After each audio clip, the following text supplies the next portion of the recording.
পৃথিবীতে মানসিক শান্তির থেকে বড় কিছু আর নেই। যেখানে এটা পাবেন সেখানেই চলে যাবেন। পিছনে তাকানোর কোনো দরকার নেই, পিছনে কিছুই নেই। যে আপনার বিপদের সময় পাশে এসে দাঁড়ায় তাকে রেখে দিন, সে আপনার সারা জীবনের সঞ্চয়। তরকারিতে ঝাল খেও না, নুন খেও না দুধে, মিথ্যে কথা কেউ বলো না, হাত দিও না সুদে, অকারণে রাত জেগো না, ঘুমিয়ে যেও না ভোরে।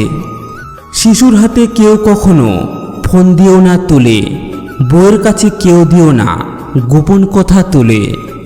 খুব ক্লান্ত হয়ে আকাশের দিকে তাকালে মনে হয় কেউ যেন বলছে, হতাশা হয়েও না, নিরাশ হয়েও না, আমি সব দেখছি এবং শুনছি, একদিন সব ঠিক হয়ে যাবে।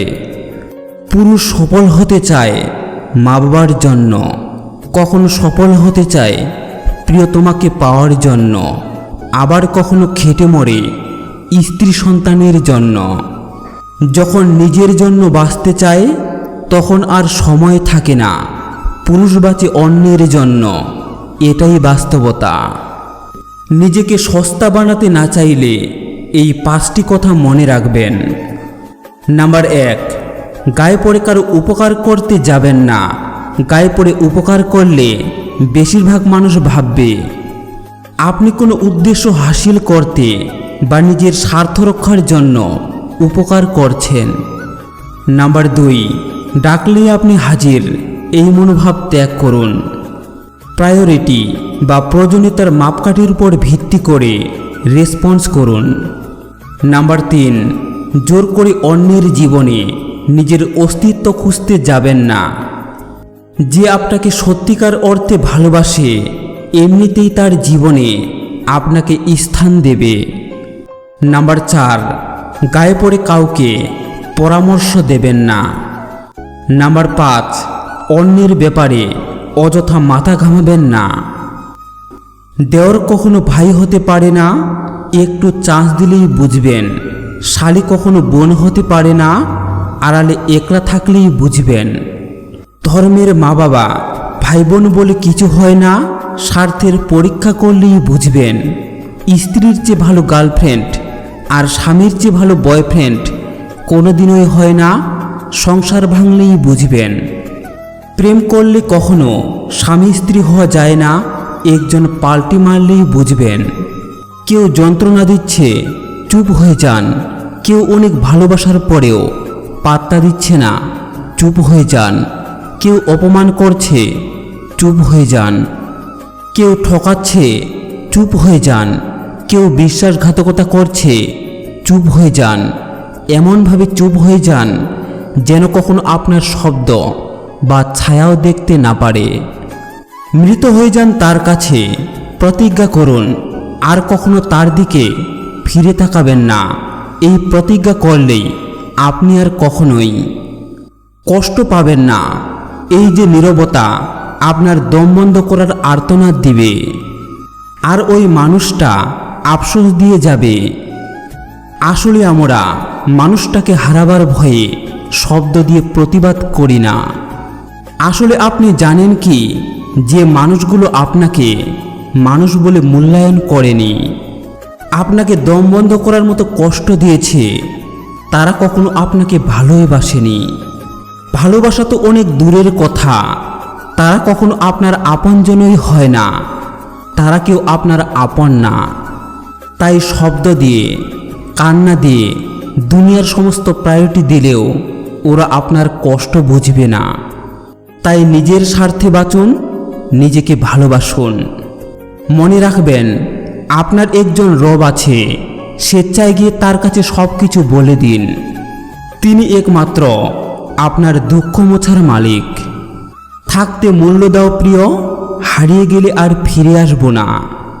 কিছু কিছু মন খারাপ আছে যা কাউকে বলে বোঝানো যায় না, দম বন্ধ লাগে, তবু সেটা নিজের মধ্যেই সীমাবদ্ধ রাখতে হয়। পরিস্থিতি তোমাকে অনেক ধন্যবাদ, তুমি বুঝিয়ে দিয়েছ যেসব আপনজন আপন হয় না। কিছু কিছু আপনজন বেঈমান ও স্বার্থপর হয়। যে তোমাকে মন থেকে ভালোবাসে সে তোমার সাথে এইগুলো পাগলামি অবশ্যই করবে। নাম্বার 1, সে তোমাকে সময় দিবে এবং তোমার সাথে সময় কাটাতে চাইবে। নাম্বার 2, সে তোমার স্বপ্ন এবং লক্ষ্যকে সমর্থন করবে। নাম্বার 3, সে তোমার সাথে সমান্তরালভাবে আদর দেখাবে। নাম্বার 4, যদি তোমার জীবনে কোনো সমস্যা আসে সে এগিয়ে যাবে তোমার সমস্যাকে সমাধান করার জন্য। নাম্বার 5, সে যখন অবসর সময় পাবে সে তোমার কাছে উপস্থিত হতে পারে তোমার সাথে কিছু অবসর সময় কাটানোর জন্য। নাম্বার 6, সে আপনাকে মনে প্রাণে বিশ্বাস করবে যে আপনি কখনো তার ক্ষতি করতে পারবেন না। নাম্বার 7, তোমার জীবনের যে কোনো ধরনের সমস্যা সমাধানে সে তোমাকে সাহায্য করবে। নাম্বার 8, সে তোমার সাথে মিলে হাসতে ভালোবাসবে এবং খুশি মনে থাকতে ভালোবাসবে। নাম্বার 9, সে তোমাকে জীবনে প্রতিষ্ঠিত হওয়ার জন্য সর্বদা তোমাকে সাহায্য করবে। নাম্বার 10, যে তোমাকে সত্যিকারের খুবই ভালোবাসে সে তোমাকে কখনো কোনোদিন কষ্ট পেতে দিবে না। এত অল্প বয়সে জীবন থেকে মানসিক শান্তি হারিয়ে যাবে কখনো কল্পনা করিনি। শরীর আর সম্পত্তি নিয়ে কখনো গর্ব করতে নেই, কারণ অসুস্থতা আর দারিদ্রতা কাউকে বলে আসে না। নিজের ক্ষতি করে আমি নিজেই হাসি, আমাকে হারার ভয় দেখিয়ে লাভ নেই, আমি আমার ব্যর্থতার উপরে দাঁড়িয়েই সফল হব। প্রচুর পরিবর্তন করতে হবে নিজেকে, আবেগে আটকে থাকলে জীবন চলবে না, বাস্তবতায় ফিরতে হবে। একবার পরিবারের প্রবলেমে পড়ে দেখুন, দুনিয়ার কোনো কিছুই ভালো লাগবে না। ছোটবেলায় কার্টুন দেখে হাসতাম, আর এখন নিজের জীবন দেখে হাসি। একদিন টাকা অনেক হবে, কিন্তু টাকার অভাবে হারানো জিনিসগুলো আর পাওয়া হবে না। নিজের জন্য না, পরিবারের জন্য বাঁচতে হবে। ঘরের জন্য জীবনবন্দি, ঘর করল পর। মনের কাছে শখবন্দি, শখ বলল মর। মাঝে মাঝে পুরনো আমিটাকে খুব মনে পড়ে, কি ছিলাম আর কি হয়ে গেলাম। একা বাঁচতে শেখাটা খুব জরুরি, কারণ মানুষ ভালোবাসার কথা বলে ভালো থাকাটা কেড়ে নিয়ে যায়। শান্তি আমার বাজেটের বাইরে। থেমে তো কিছুই থাকবে না, শুধু মনে থাকবে কিছু মানুষের ব্যবহার আর কথা। বাবা তুমি তুলে ধরো বলেই স্বপ্ন দেখি বড় হবার।